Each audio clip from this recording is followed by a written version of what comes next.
అనలేదే. అవునన్నా మీరు పేరు పెట్టి అనలేను మిమ్మల్ని ఎక్కడ కూడా. నేను భారతీయ జనతా పార్టీ అని అనలే, నేను అనలే. జీవన్ రెడ్డి గారు బీజేపీ అని అనలే. తీయండి, రికార్డు తీయండి. No cross talkings. Jeevan Reddy garu ఇప్పుడు సీఎం గారు చెప్పిండ్రు కదా ఇప్పుడు పెట్టినామని. ప్లే లక్ష్మణ్ గారు కూర్చోండి. సరే మీరు మాట్లాడమని చెప్పండి. మీ పార్టీకి అవకాశం ఇచ్చినప్పుడు మీరు మాట్లాడండి. జీవన్ రెడ్డి గారు మాట్లాడండి. మీ పార్టీకి అవకాశం ఇచ్చినప్పుడు మీరు జీవన్ రెడ్డి గారు మీకు టైం ఇచ్చిన సరే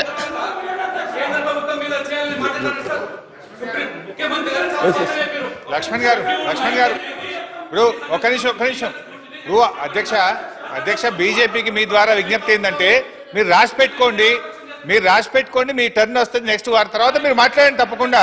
ఇప్పుడు దయచేసి మీరు అది సభానాయకుడిగా ముఖ్యమంత్రి గారు క్లారిఫై చేసినారు. నెక్స్ట్ మీ పార్టీ టర్న్ వస్తుంది, మీరు రాసి పెట్టుకోండి. మీ అవకాశం వచ్చినప్పుడు మీరు మాట్లాడండి. దయచేసి ప్లీజ్ సహకరించండి. జీవన్ రెడ్డి గారు ప్లీజ్ కంటిన్యూ. జీవన్ రెడ్డి గారు మీరు మాట్లాడండి. నేను మాట్లాడుతున్నాను సార్. వారి అడ్డం పెట్టి మాట్లాడండి. ఏం మాట్లాడాలి సార్ నేను?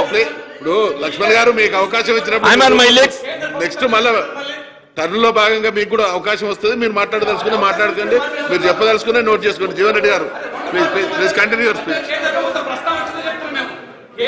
జీవన్ రెడ్డి గారు మీరు మాట్లాడబోయిన నేను చెప్తాను. సరే నన్ను ఏం చేయమంటారు సార్? మీరు మాట్లాడండి మరి. ప్లీజ్ లక్ష్మణ్ గారు నన్ను ఏం చేయమా? Please resume your seats. మీకు అవకాశం ఇస్తాం కదా, మీకు అవకాశం ఇచ్చినప్పుడు జీవన్ రెడ్డి గారు మీరు మాట్లాడండి.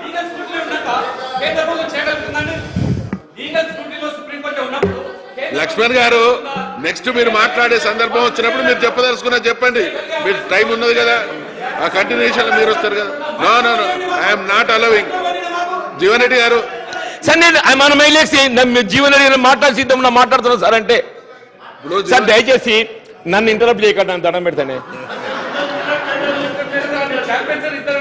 మరి నేను ఛాంపియన్ చేస్తున్నా వాళ్ళను.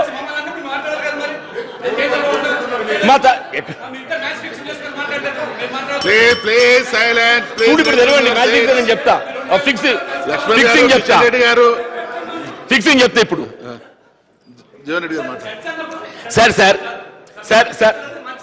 సార్ ఇప్పుడు గౌరవ ముఖ్యమంత్రి గారు ఏదైతున్నదో 9th షెడ్యూల్ సంబంధించి వారు సభను తప్పుదో పట్టించే విధంగా మాట్లాడటం కొంత అది ఇబ్బందికరంగా ఉంది అధ్యక్ష. ఒకటి మాత్రం కరెక్ట్ ఏంటంటే ఇవాళ తమిళనాడు గవర్నమెంట్కి సంబంధించి 69% 50% ఎక్సీడ్ అయి అమలు చేసుకునేటటువంటి ఒక అవకాశం కల్పించడానికి 9th షెడ్యూల్లో చేర్చే విధంగా మరప్పటి భారత ప్రభుత్వం తమిళనాడు రాష్ట్ర ప్రభుత్వం సూచించడము, వారు ఆ విధంగా శాసనసభ ద్వారా కేంద్ర ప్రభుత్వం విజ్ఞప్తి చేయడము, కేంద్ర ప్రభుత్వం ఏదైతుందో పార్లమెంట్ ద్వారా దాన్ని 9th షెడ్యూల్లో చేర్చడం జరిగింది అధ్యక్ష. అది కూడా ఇప్పుడు లీగల్ స్క్రూటినీలో ఉన్నది. ఇవాళ మీకు ఈ ఎన్డీఏ ప్రభుత్వం 9th షెడ్యూల్లో చేర్చదనే విశ్వాసం మీకున్నదా? దయచేసి ఎట్లా సార్? ఇప్పుడు జీవన్ రెడ్డి గారు నాది ఒకటే రిక్వెస్ట్ మీతో. You are also an advocate. You cannot cast aspersions directly on the chief minister as if I'm misleading the house, which is not correct. You cannot cast like that. No I'm sorry. ఎందుకంటే sir ఇప్పుడు అధ్యక్ష మీకు విశ్వాసం ఉన్నదా? మీకు లేకపోవచ్చునండి ఆత్మవిశ్వాసం, మాకుంది. ఒకటి. రెండవది, what you say is totally wrong, thoroughly wrong. Whether it is NDA government or UPA government of India is government of India. It can have no escape. మీరు అడ్వకేట్ కూడా మీకు అర్థం కాక మీరు కన్ఫ్యూజ్ అవుతున్నారు. Yes, you are confused and trying to confuse others.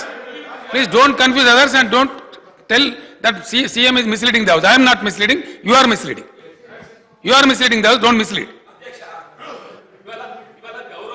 గారి నిజంగానే విశ్వాసం ఉందని చెప్పిన వారు భావిస్తుంటే వారు ఎన్నికల్లో చేయని వాగ్దానాలకు సంబంధించి కూడా మేం మిషన్ భగీరథ పూర్తి చేసుకొని నీళ్లు దాగియకుంటే మేము ఓట్లు అడగమని చెప్పని వారు ధైర్యంగా చెప్తున్నారు అధ్యక్ష. ఇవాళ నేను అడుగుతున్న ఇదే సభ ద్వారా మీకు అదే ప్రభుత్వాన్ని ఒప్పిస్తా, నేను బీసీఈ గ్రూప్ కు సంబంధించి 12% రిజర్వేషన్ అమలు చేయగలుగుతా అని చెప్పని విశ్వాసం మీకుంటే రేపు రాబోయేటటువంటి ఒక శాసనసభ ఎన్నికల్లో ఏదైతుందో వీళ్ళ ముస్లిం రిజర్వేషన్ బీసీఈ వర్గానికి 12% అమలు చేయలేకున్నట్టయితే నేను ముస్లిం వర్గాల ఓటు అడగా అని చెప్పండి అధ్యక్ష. మరిగా చెప్పండి, మీకు అంత విశ్వాసం చెప్పండి అంటూ నేను. జీవన్ రెడ్డి గారు సంఖ్యాబలం ఉండగా ఏదైతుందో మేము ఏదైనా మాట్లాడదాం అనుకుంటే ఎట్లా అధ్యక్ష?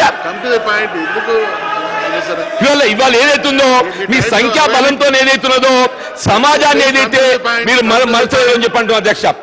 అధ్యక్ష సబ్జెక్ట్ చెప్పండి. ఇవాళ 9th షెడ్యూల్ సంబంధించి కూడా ఇది లీగల్ స్కూటీలో ఉన్నది అనేది సత్యం అధ్యక్ష. లీగల్ స్కూటీలో ఏ సబ్జెక్ట్ ఉన్నది? 9th షెడ్యూల్లో చేర్చబడ్డటువంటి ఒక తమిళనాడుకు సంబంధించిన అంశం మాత్రమే సుప్రీంకోర్టు పరిశీలనలో ఉన్నది. Not entire subject of exceeding 50%.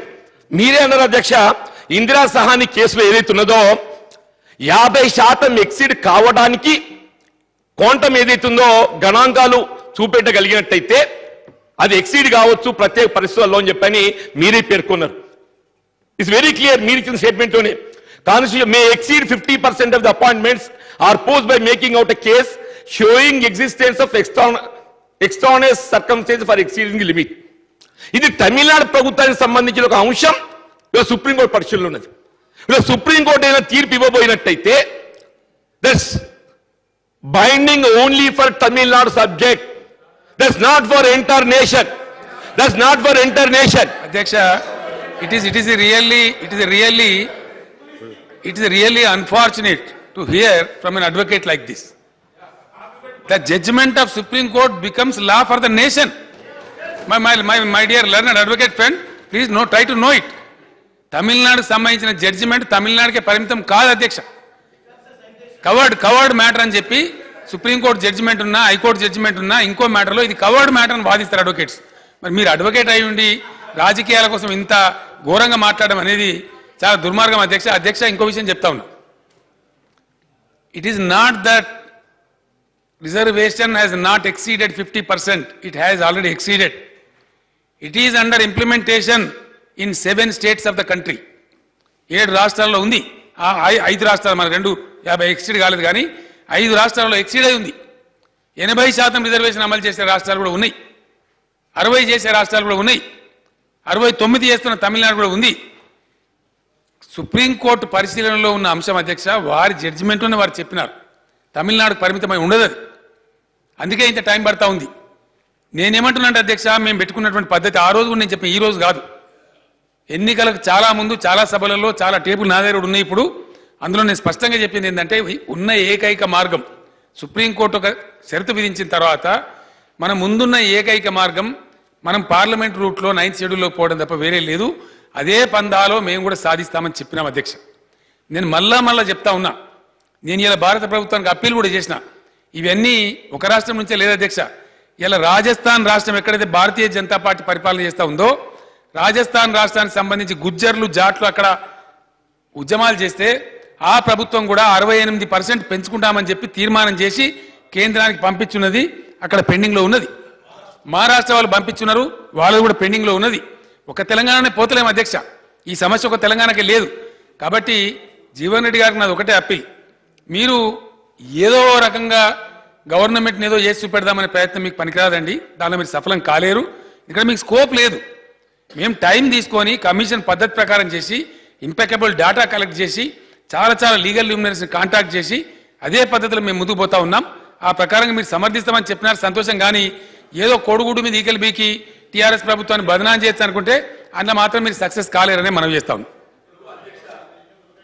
వీళ్ళ గౌరవ ముఖ్యమంత్రి గారు ఏదైతున్నదో మరి ఈ విధంగా నన్ను ఇంటరప్ట్ కావడం పక్కన పెట్టండి అధ్యక్ష. నేను న్యాయవాదిని, నాకుండేటువంటి ఒక ఆలోచన, లీగల్ కాన్సెప్టే నాకున్నది. దయచేసి అడ్వకేట్ జనరల్ గారిని కాల్ఫర్ చేయండి. ఈ హౌస్ లో ఎప్పుడైనా ఏదైనా అనుమానం వచ్చినప్పుడు we can someone the advocate general. Let us summon the advocate general, let us take clarity. మీకు అనుమానం ఎప్పుడు మాకు అనుమానం ఉంది. వీళ్ళు ఇంత పెద్ద చట్టాన్ని రూపొందించుకుంటున్నప్పుడు మనము ఇది మన బాధ్యత కాదు అధ్యక్ష. ఇవాళ క్యాన్ ఎనీ కోర్ట్, ప్లీజ్ దయచేసి నేను మంచిగా మాట్లాడుతున్నా, దయచేసి can any court direct the union government to include in 9th schedule? అదే చెప్తున్నా నేను అదే చెప్తున్నా. ఇవాళ మీరు ఏదో సుప్రీంకోర్టు ఇవ్వబోయే తీర్పు అన్న అదే చెప్తున్నా అంటే మళ్ళా మాట్లాడుతున్నా